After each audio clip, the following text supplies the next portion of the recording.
everybody, how are you today? My name is Dr. Heather Carden, coming to you live from Ask Dr. Heather.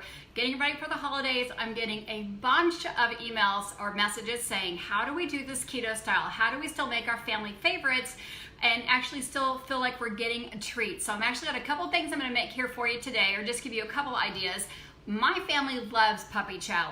Another thing my family loves is they love this black and white popcorn. So if you haven't tried this, it is super, super decadent. So we're gonna give you a this for that. So I'm going to try every day to come live, except for on Thanksgiving, and give you a this for that. So how do we make puppy chow? How do we make black and white drizzled popcorn taste keto style? So I wanted to show you what this looks like. This is what the black and white popcorn looks like. It's black and white chocolate. They also have a chocolate peanut butter.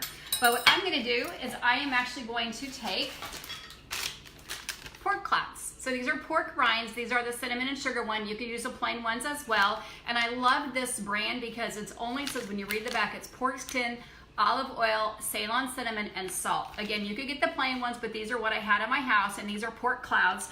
I like them because they're lighter. Like there's never a bad one in there. So the recipe, and this is again the original puppy chow recipe. I'm simply just cut it in thirds because it calls for 9 cups, and I'm only going to use 3. So 3 cups of the pork rinds, and then in the mixture you're going to add, and I'll put this up above, dark chocolate chips, so 80% cacao, 3 tablespoons, 1/3 cup peanut butter, and then 1 teaspoon of vanilla, and you melt that on the stove. You could either use a teaspoon of coconut oil or a teaspoon of grass-fed butter, or you can use MCT oil. So whatever you want, and you simply just heat it up. And after you heat it up, it looks like this, like you guys are all used to, right? You've probably all made puppy chow before. So, and you could do this actually over nuts or anything else. I just went ahead and preheated it for you. So I am just going to drizzle it over the pork rinds. Again, this is 3 cups. A normal serving of puppy chow is about 160 calories, and the popcorn's 140 calories. So I am going to calculate the calories in grams, but if you know that pork clouds have 1 carb, and I know that I'll calculate the chocolate chips, so you can see it's already looking all drizzly. So I could actually stop there. I'm going to put a little bit more on it, and I haven't even used half of what the recipe says. But to make it a true puppy chow, you want to mix it up in there, not just drizzle it. So I'm going to mix it up in there, and I haven't even used, so the first time I've done this recipe, I haven't even used 1/3 of this. So I'm probably going to cut the recipe down again, or I'll just double up the pork rinds. So I'm just going to stir it up in there, and then you could leave it like this so it's just like the popcorn, or you could make that normal puppy chow style, and that would be taking powdered sugar. So I use the Swerve. Sucrin also makes a really good powdered sugar. I think I have a 5% discount. I'll pop down below.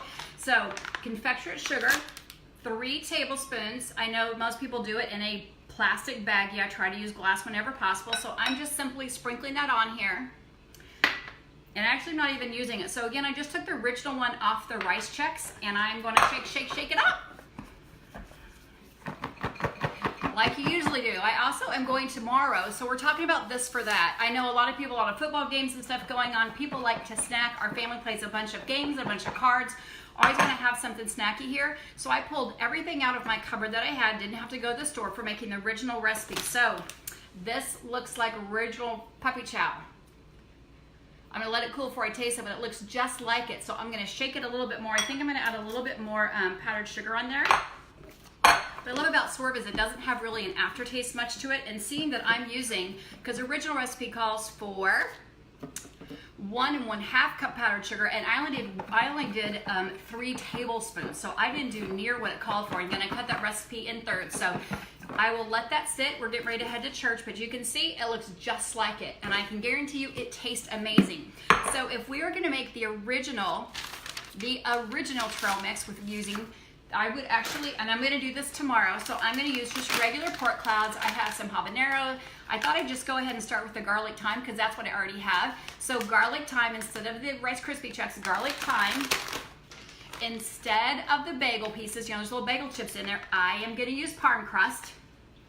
And then you can also add some dark chocolate chips, and then I'm just going to add some mixed nuts. I'm probably going to do the bigger nuts. I'll probably, in my cupboard, I'll get the walnuts that are bigger, whole pecans, maybe some peanuts, and just do some bigger nuts in there. And then you just do the exact same recipe. It's garlic powder butter, butter, onion powder, and then just Worcestershire sauce. And then you all bake that for 250 degrees. You bake it for about an hour. So you just melt everything, mix it up together. I will make this tomorrow live, or if I get home tonight, I'll make it. But this is just some this for that. I don't want to keep these super long, but please share this. You can also hop over to AskDrHeather.net. Go to categories. I have a ton of amazing recipes. I'm trying to post a lot more as holidays come in. More things that are just those comfy, cozy recipe, but I wanted to do a this for that. I wanted to give you an option. I will calculate the carbs. I think I'm less than like 20 calories. And again, the popcorn's 140. And again, you could leave out the peanut butter, which would actually take some of the carbs out as well, and just do the chocolate with MCT oil. Just do the chocolate with a little bit of butter or coconut oil, but my family loves peanut butter, so I went ahead and did it with peanut butter because that's the original recipe. And then again, we'll make some different pork clouds tomorrow. So let me know what you're really searching for, this for that. Like my family loves that. We have to have it. It's a must at our recipe, a must at our holidays, a must when everybody homes. And let me try to make a this for that, because that's what it's really about. It's not about feeling deprived. Is actually just feeling like I can love this as much as I love the other. And honestly, guys, I have 4 boys, 4 young men, as you know. I'm not supposed to say boys anymore. And if this is out, they're gonna either love it or they're gonna leave it. So if they love it, they're gonna eat it. I don't have the other options in the house. I do go buy things for videos, which I need to stop doing. I should just print off the package. But these are super easy, guys. These you can actually find online at Amazon. And if you just want a snack, this is only 100 calories for the whole entire bag. And that's a pretty big bag. It's got 6 grams of fat, 1 carbohydrate, 1 gram of sugar, because this has cinnamon sugar in there, but you could use the sucrin, and let's do that tomorrow. You could use the sucrin, cinnamon and sugar, and then it's just 11 grams of protein. So great snack. We added some more peanut butter, some more chocolate, some more healthy fats, and we are ready to go. So that is my this for that today. Can't wait to see what you'd love to see your this for that. Or if you have an amazing this for that, share it with us. I think we're all getting used to using the cauliflower mashed potatoes instead of the real mashed potatoes. I'm using slivered almonds on my green beans instead of the French things that come in a can. Also going to put on my sweet potatoes to make it lower in carbs, some unsweetened flaked coconut flakes and cinnamon, no brown sugar. The coconut flakes will make it sweet enough. You can still have a little bit of carb and love your amazing favorites, plus a little bit of ginger on there. So we'll show you that recipe as well as we get to bake that. But again, what's your this for that? What do you want to know? And this is actually cooking or baking with Ask Dr. Heather. You guys have an amazing day and have a beautiful week leading into Thanksgiving. And let me know what you're thankful for. Drop it down below. Often when you share it, even here on Facebook, put it out there in the universe, many, many things come back. So I share oftentimes, I wanna be the spotlighter. I wanna help you shine brighter than you already are. So do that by sharing your recipe. Do this by sharing what you're thankful for. You guys have an amazing day, and I'll drop the recipe soon. Bye-bye.